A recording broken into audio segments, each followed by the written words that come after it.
I booked a house to escape the world, but I think the world booked me instead. My name is Alex. A month ago, I was unraveling sleep-deprived, half-drunk most nights, and still haunted by the sound of her voice as she walked out the door for good. I didn't want therapy. I didn't want company. I wanted silence. I wanted to disappear for a while. That's when I found it. A rental listing buried deep in a travel site I barely remember clicking. Beachfront home. Private island. No neighbors. $70 a night. No reviews. It felt off. But in the kind of way that makes desperate people say, why not? The photos showed a beautiful wooden house painted white with wide glass windows and a pool that overlooked the ocean. It looked like something out of a commercial, or maybe a dream. I should have known dreams like that come with a cost. The host didn't leave a name, just replied with, "Yes, it's available. Enjoy your stay." No exclamation point, no profile picture, no signature, but I didn't care. I wasn't looking for perfect. I was looking for gone. The flight was long the island remote. By the time I got there, the sun was already bleeding into the sea. A silent man held a cardboard sign with my name and drove me through increasingly narrow roads. No music, no words, no signal. And when we reached the gate, all he said was, "You are here." I rented a house to escape everything. Turns out everything followed me, and the house was waiting. I wasn't running from a person. I was running from noise. The kind of noise that follows you even when the world is silent. Heartbreak, guilt, burnout. A job that was killing me. A breakup that had already done it. I just needed quiet. That's all. No people. No expectations. Just ocean air and empty space. So when I found the listing beachfront house private island, no neighbors, $70 a night, I didn't even blink. No reviews. No host bio. No map. Just 6 photos that looked like they were stolen from a furniture catalog. Too perfect. Too cheap. Too fast. I booked it anyway. Desperation does that. When I landed, a man was waiting for me with my name on a card. No smile. No words. We drove through roads that got narrower and more broken the deeper we went. I checked my phone. No signal. The trees looked older than time. An hour later, we reached a wooden gate. The driver pointed. "You are here." That's when it hit me. The quiet wasn't peaceful. It was empty. Like the air had forgotten how to carry sound. No birds. No wind. Just me and that house. 50 feet ahead, it stood like something waiting to be noticed. White walls, wide windows, palm trees frozen mid-sway. I called out, half expecting someone to greet me. Hello, nothing. Not even an echo. A note in the booking confirmation had said the key would be under the potted plant. It was there, but the metal was hot, like it had been sitting under a heat lamp. The plant was fully in the shade. I told myself I was tired. I told myself it was nothing. But the truth settled deeper. This house didn't feel new. It felt prepared. Inside, everything was clean. Too clean. Air freshener lavender. A welcome basket with wine fruit, even cheese. No Wi-Fi. No password. No TV. Just a silence that stared back. And taped to the inside of the door facing me was a white envelope. My name. Written in cursive, too neat to be human. Inside, 8 rules. No greeting. No context. Just lines on a page. The first rule read, "Do not open the door after 8:45 p.m. That's when I realized this wasn't a place to rest. It was a place to obey. I didn't move for a while. Just stood in the hallway holding the list of rules. 8 lines. No explanations. No threats. Just instructions, like I'd stepped into someone else's routine. Or someone else's trap. I set the paper down on the kitchen counter. Then I walked the house again, slow, careful. Upstairs, the 2 bedrooms were neat. Too neat. No wrinkles on the bedsheets. No creases in the towels. Everything felt unused, but not untouched. I opened the closet in the guest room. Empty. Closed it. When I turned around, the hallway felt longer. I told myself I was imagining it. That's what you're supposed to do when logic starts to glitch. you blame stress, or low blood sugar, or jet lag. But when I came back downstairs, the rules weren't where I left them. The list had moved. It was now on the dining table, centered perfectly like a piece of decor. I hadn't touched it. Nobody else was here.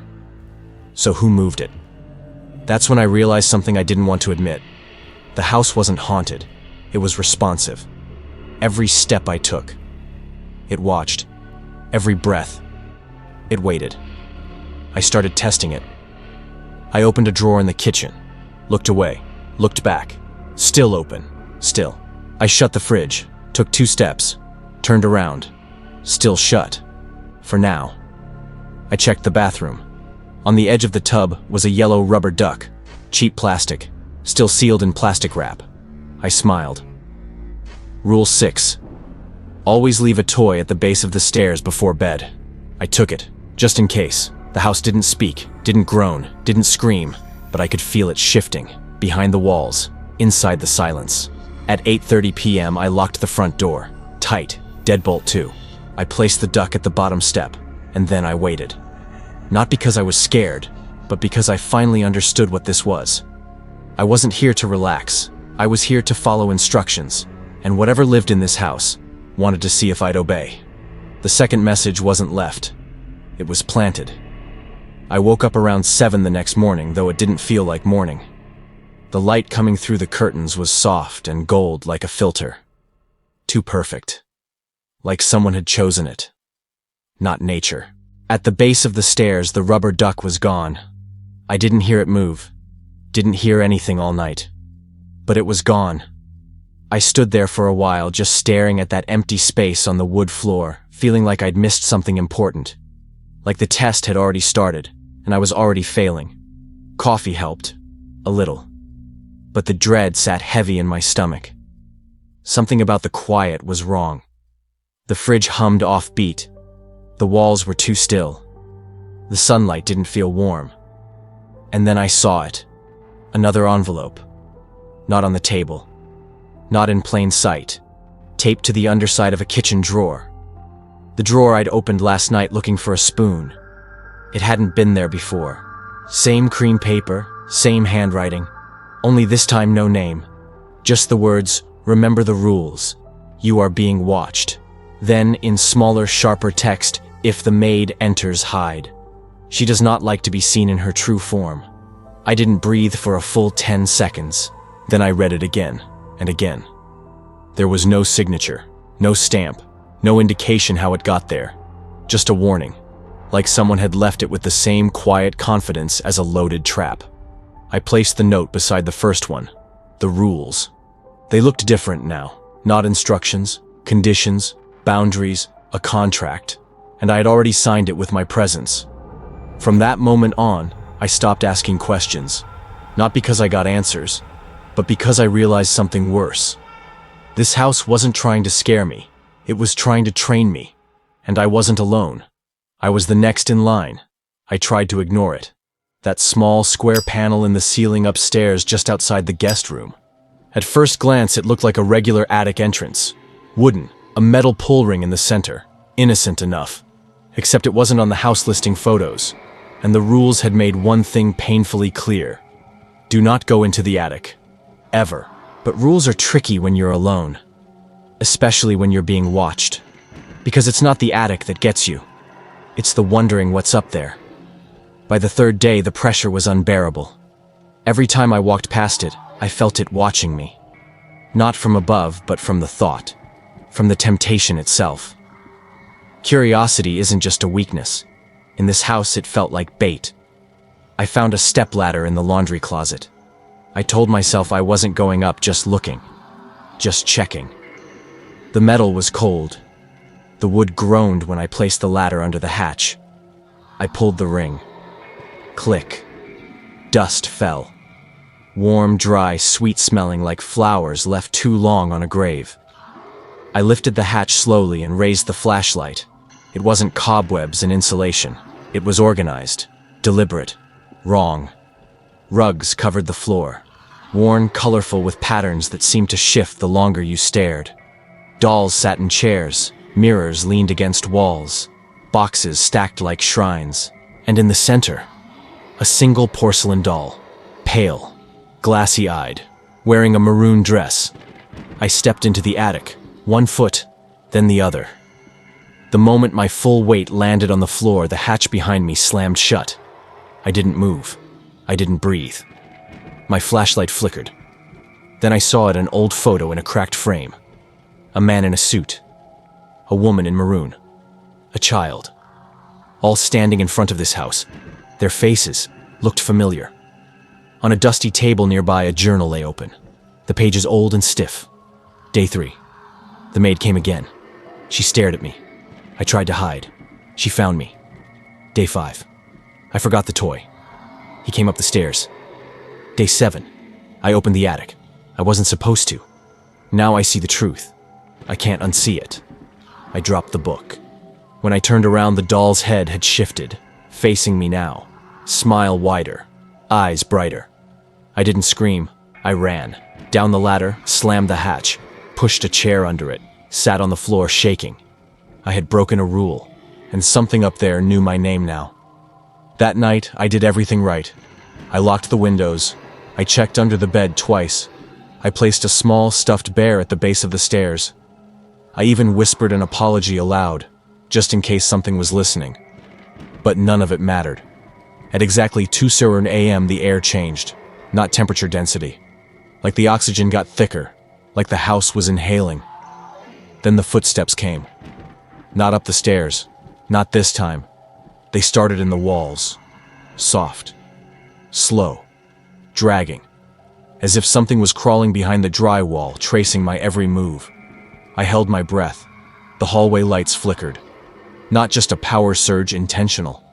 Like someone tapping the switch on and off just to remind me I wasn't alone. Then came the voice. Deep. Calm. Measured. It whispered just 2 words from behind the bedroom door. You opened. Not hello. Not who's there. Just you opened. And then silence. No footsteps away. No doors creaking. No wind. Just silence so thick it rang in my ears like pressure underwater. I didn't sleep. When the sun finally rose, I looked out the front window and froze. The footprints. Tiny, child-sized, coming from the beach straight to the front steps. Barefoot. Dragging something behind them, long lines in the sand like fingers or ropes. But I'd locked the door. No one knocked. No one came in. Right inside the living room smelled different, like salt water and burnt plastic.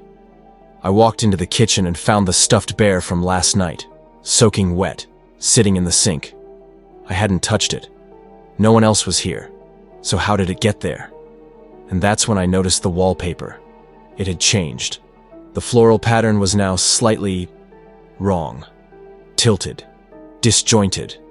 One section near the corner was pulsing as if the wall itself was breathing. This house wasn't reacting anymore. It was retaliating, not just punishing me for breaking the rule, but warping reality around me for doing it. I wasn't just trapped. I was being rewritten. I should have left. After the attic door slammed shut, after the voice whispered to me at exactly 2:00 a.m., after I found the stuffed bear I'd left at the stairs soaking wet in the kitchen sink, I should have packed my things and run. But I didn't. Because when reality starts to bend around you, when the rules of physics begin to blur and familiar things betray your senses, you stop relying on logic. You start wondering if maybe it's not the house. Maybe it's you. Maybe the isolation is playing tricks on your mind. Or maybe you've been trapped inside your own head longer than you thought. And then that morning I found the 3rd envelope. It was sitting on my nightstand. Heavy paper, cold to the touch, as if it had been kept somewhere far colder than this tropical heat. No name, no greeting. Just a single line written in clean, inhuman precision. You are the 7th. That was all. But something about that sentence sank into my chest like a hook and pulled everything tight. 7. A number. A role. A position in a sequence. I didn't know what it meant, but it felt ancient, like I'd just stepped into the center of something I didn't understand. I thought back to the attic, the photo of the man in the suit, the woman in the maroon dress, the child between them. Their faces didn't just look familiar. They looked repeated, cyclical.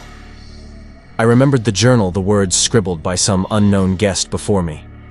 She always finds me. He came up the stairs. I saw the truth. I can't unsee it. None of them had signed off. None of them had escaped. I wasn't the first. But what if I was the last? I tore through the house with fresh panic, checking every drawer, every seam, every shadow for something, anything that would explain why I was here. That's when I found it. In the guest room, just behind the dresser, there was a line in the wallpaper, barely visible. Not a tear, more like a peel. I tugged.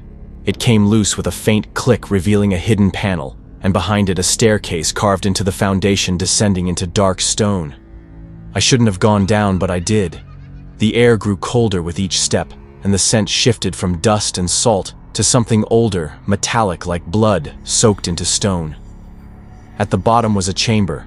Shelves lined the walls, each stacked with cloudy glass jars holding objects I didn't want to recognize.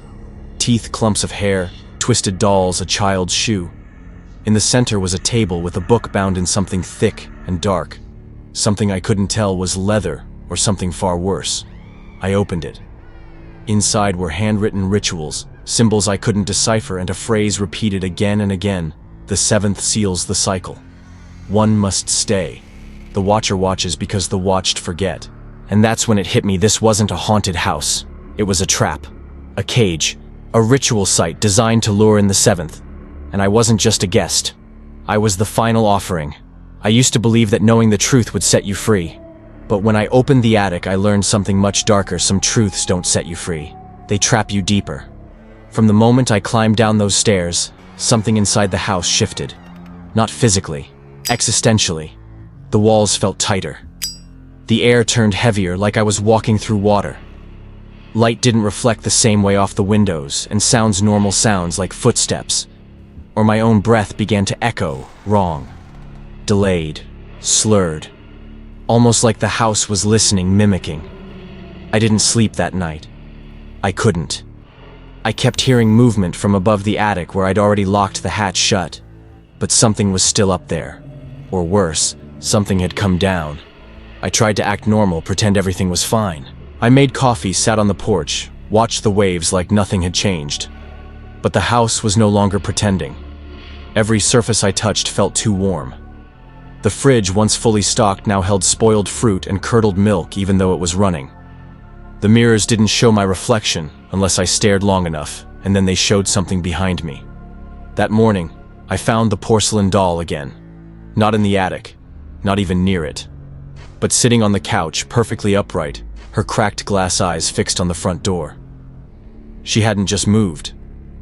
She'd relocated herself with purpose, as if waiting for someone, or something. I picked her up with trembling hands. She was ice cold. Beneath her dress was another note, one I hadn't seen before, folded into a tight triangle. You looked where you were told not to. Now it sees you. That phrase hit like a knife in the ribs. It sees me. Not they. Not we. It. Singular. A presence behind everything pulling the strings. From that point on, the house stopped pretending to be a house. Doors creaked open when I wasn't near them. Shadows lingered longer than their sources. At 1:00 a.m., I watched the hallway stretch itself, literally grow longer before my eyes, then snap back to normal like an elastic band. My phone, once useless with no service, lit up with a single text at 2:47 a.m. We're almost ready. No number, no signal, no app history. I tried to leave. Packed my bag, marched to the front door, and the moment I touched the handle, every light in the house cut out. A single voice whispered from behind me, "If you leave now, the next one doesn't get a chance." I turned. No one was there. Just the hallway. Empty. Still. Watching. That's when I realized something terrifying. I wasn't just in danger. I was becoming part of it. The house didn't just change, it adapted. It stopped whispering from the shadows and started pushing back. At first it was subtle light bulbs, flickering faucets running blood red for a second, before returning to water reflections, showing moments I hadn't lived yet. But by the second night after I opened the attic, it wasn't subtle anymore. It was hostile. It began with the rules. They stopped working. I followed everyone. Locked every door by 8:45 p.m. Left a toy at the stairs, avoided the guest room, never looked out the windows after dark. Still things happened. At 9:00 p.m., someone knocked on the back door. There had never even been a back door. When I went to check there, it was plain as day. A second door that hadn't existed before. Same wood, same handle. Only this one was wrong. I could see something moving on the other side. A shape. Too tall. Breathing slow and heavy. I backed away. And that's when I noticed the doll was now in the hallway. No note. Just sitting there, arms open like she was offering me to whatever was outside.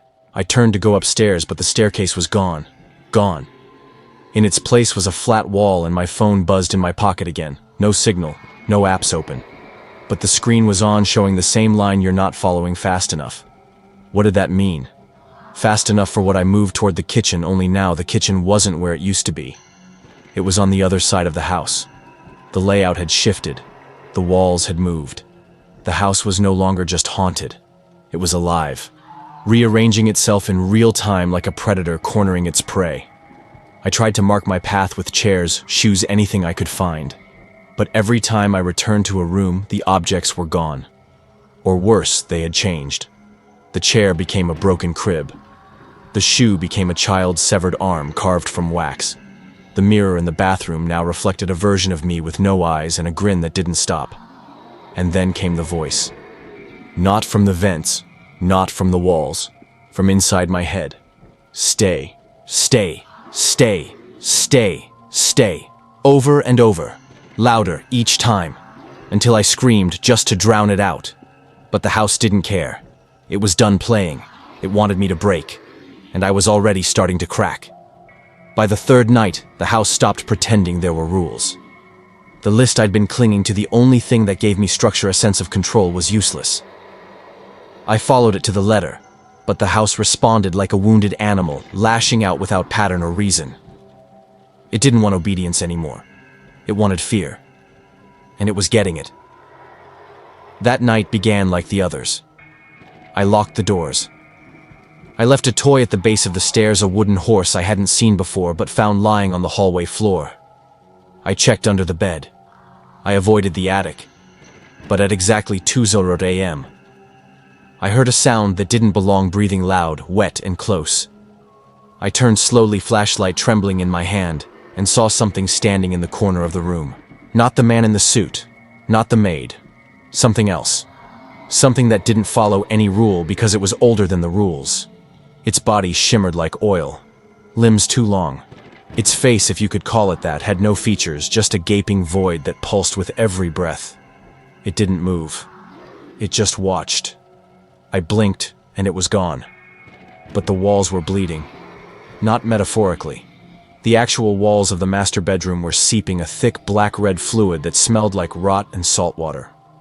I backed out of the room and ran down the hall, only to find that every door now led to the same place, the nursery. The crib was back. The music box was playing that same rusted lullaby, slow and out of tune. The doll sat in the middle of the floor, smiling wider than any porcelain should, and on the wall behind her, written in something dark and glistening, were the words, "The rules were for them, not for you." That's when I realized the truth. The list wasn't mine. It was for the last guest. Or the one before them. Or maybe it was written by the house itself, a trick, a test, a trap. None of it mattered now. The game had shifted. Every mirror showed me standing in a different room, doing things I hadn't done yet. The kitchen cabinet whispered names I didn't recognize. The floors pulsed like living skin. And outside I could hear waves crashing against the beach. But when I looked, there was no ocean. Just void. Endless, suffocating, whispering void. The house wasn't just haunted. It was sentient. And now it knew I knew. The last envelope was waiting on the dining table. This time, it wasn't a warning. It was a choice. Stay and seal the cycle. Leave and let it hunt again. No signature. No escape. Just the quiet sound of the nursery door creaking open on its own. I used to think nightmares ended when you woke up. But this one didn't fade with sunlight. It got clearer. The morning after the nursery door opened by itself, I didn't find the doll. I found a second version of the welcome letter, same paper, same handwriting, but this time the rules had changed.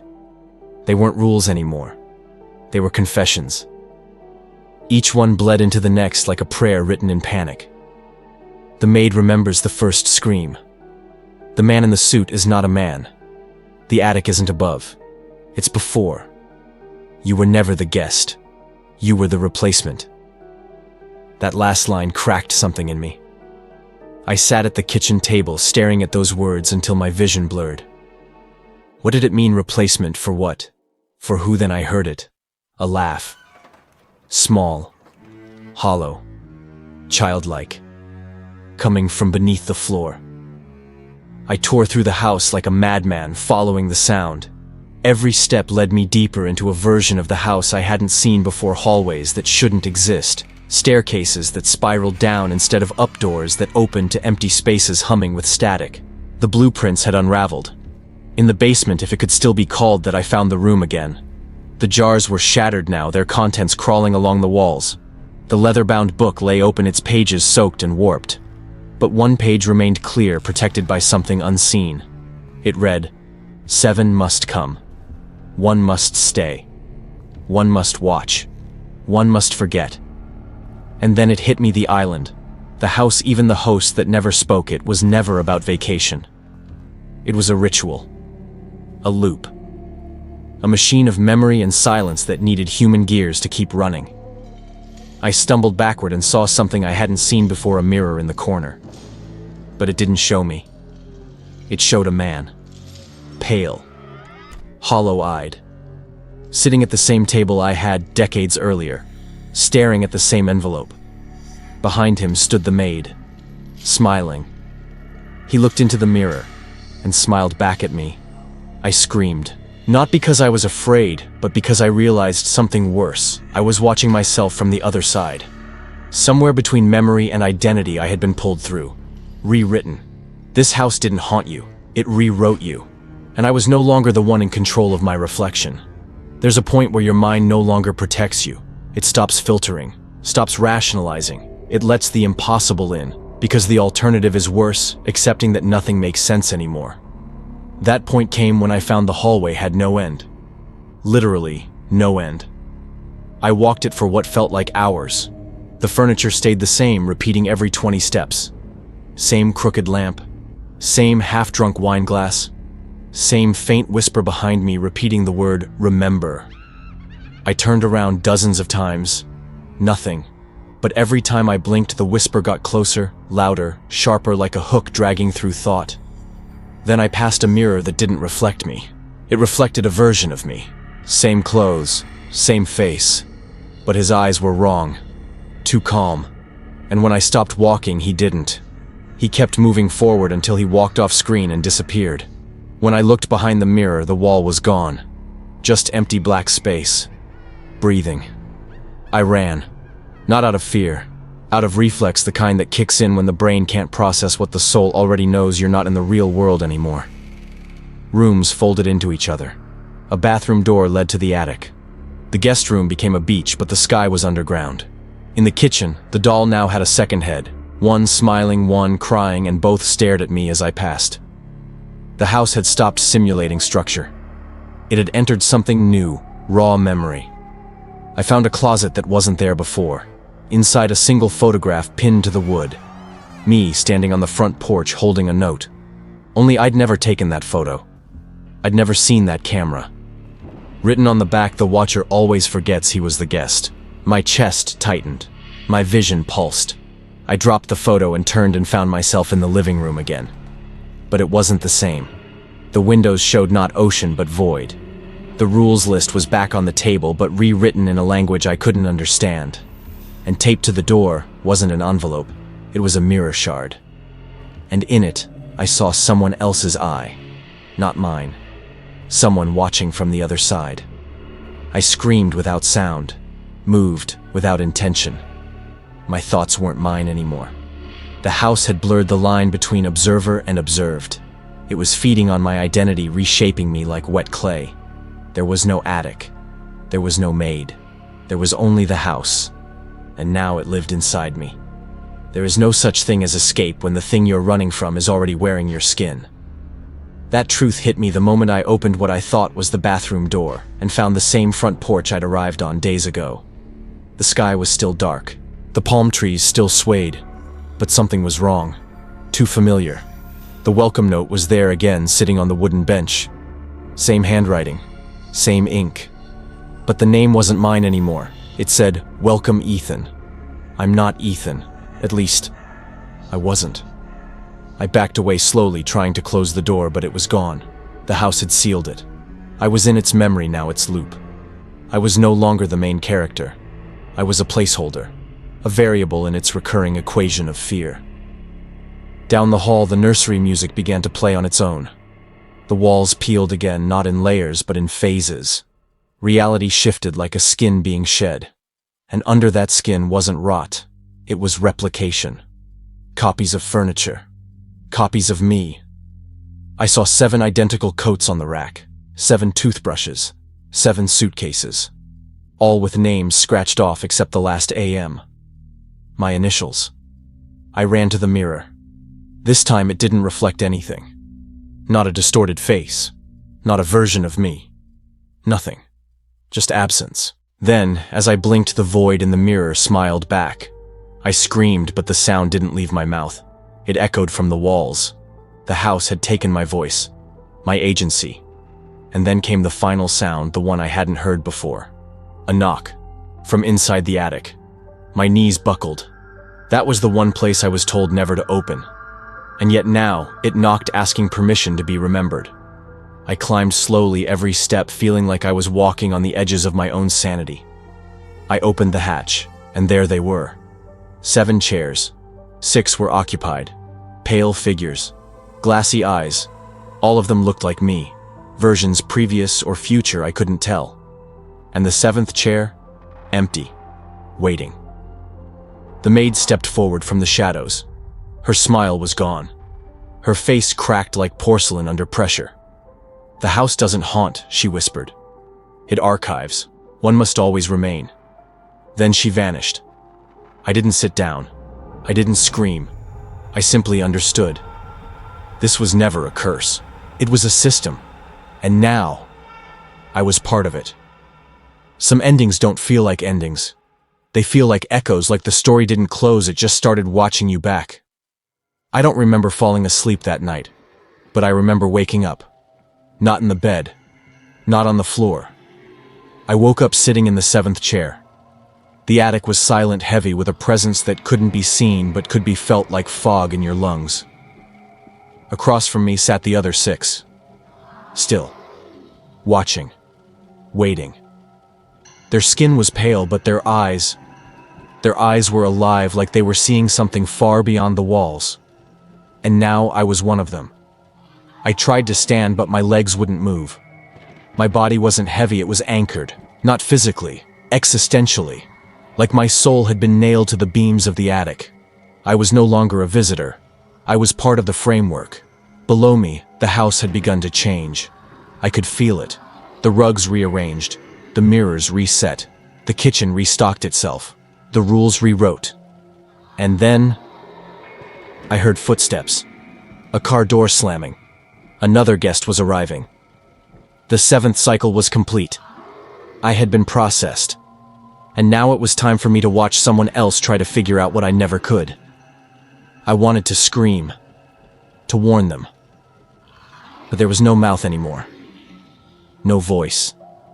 Just that quiet, dreadful stillness. Being the house meant you had to forget what it felt like to be human. But the worst part wasn't the silence. It was the comfort. A sick, soft numbness that told you this is where you belong now. No more noise. No more pain. Just purpose. I watched from the attic window as the new guest walked toward the porch. Young. Curious. Holding a duffel bag and a hopeful grin. He picked up the envelope on the welcome table. The doll sat beside it, her head tilted, smiling up at him. He didn't even question it. Not yet. And somewhere deep within the walls, I felt the house breathe again. You think you'll remember this story as something that happened to someone else. You won't. Because once you've heard it, really heard it, it lingers. Not as a tale, not as fiction, but as a possibility. That's the final trick. I don't know how many days passed since I became part of the house. Time here isn't linear. It loops. It folds. It forgets itself. But I know the ritual never ends. The house doesn't trap you because you break the rules. The rules exist because the house is trying to break you first. It feeds on unraveling. The new guest, he's still inside. Last I felt, he was knocking on a door that doesn't have a handle, asking questions that don't have answers, leaving toys on the stairs hoping it's enough. But it never is. Because it's not about surviving. It's about choosing what to surrender. Your voice, your name, your reality. I gave up my reflection. That was my price. And now I don't recognize the face that flickers in puddles or glass. Sometimes I wonder if there's still a part of me buried somewhere behind the walls, screaming through the pipes hoping to be heard.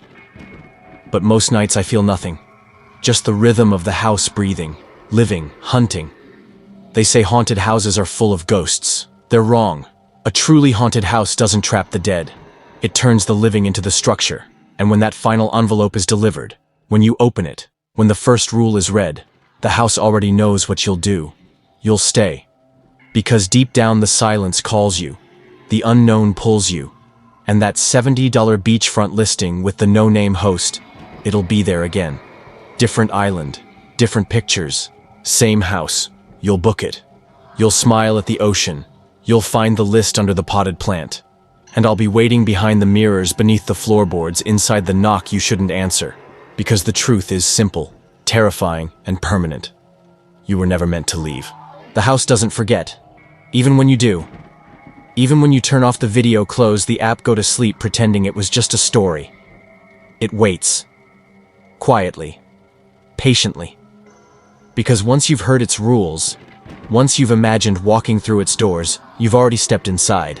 Some nights I still feel the wind from the beach brushing through the window, though I haven't seen the ocean in years. Sometimes I hear the floorboards creak in a rhythm I recognize, like footsteps moving in threes. And when I dream, it's never in my bed anymore. It's always in the attic, because the house stays with you. It's in the questions you can't unthink, in the shadows that move a second too late, in the knock you almost answer at 2 a.m., and worst of all, in the mirror, when your reflection just barely doesn't blink at the same time you do. You see, the story doesn't end because you've heard it. It ends when you stop believing it's fiction. That's the true horror of this place. It doesn't chase you. It doesn't claw or scream. It just inserts itself like a virus inside your memories, disguised as déjà vu. That strange room you can't remember entering. The dream where your name isn't your own. The moment you forget how you got home last night. The house doesn't need walls to trap you. All it needs is access. It lives in forgotten bookmarks, in old photos, in stories like this one. And every time it's told, every time someone listens to the rules and thinks, what if, it grows stronger. You might think you're safe, but you've already let it in. Because here's the truth no one tells you. The house doesn't choose its victims. It chooses its storytellers.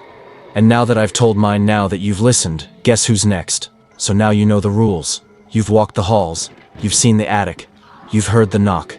You felt that sinking chill when the black door opened without warning. And maybe you think this is where the story ends. But here's the real twist. The house doesn't live in a place. It lives in a decision. It lives in the moment you ignore the rules, in the instant you hesitate, in the breath you hold when something taps your window at night. And you pretend it's just the wind. The truth. You were never just a viewer. You were the next guest. And now that you've heard the rules, the house has heard you. So tonight, when the lights flicker, or when that soft knock comes at 8:45 p.m., ask yourself, will you remember the list, or will you open the door? Your stay has begun. If this story left a chill in your spine or a question in your mind, tell me in the comments, what rule would you break? First, tap save if you want to survive your next rental. And if you made it this far, maybe it's time you subscribed, because the next guest might already be on their way.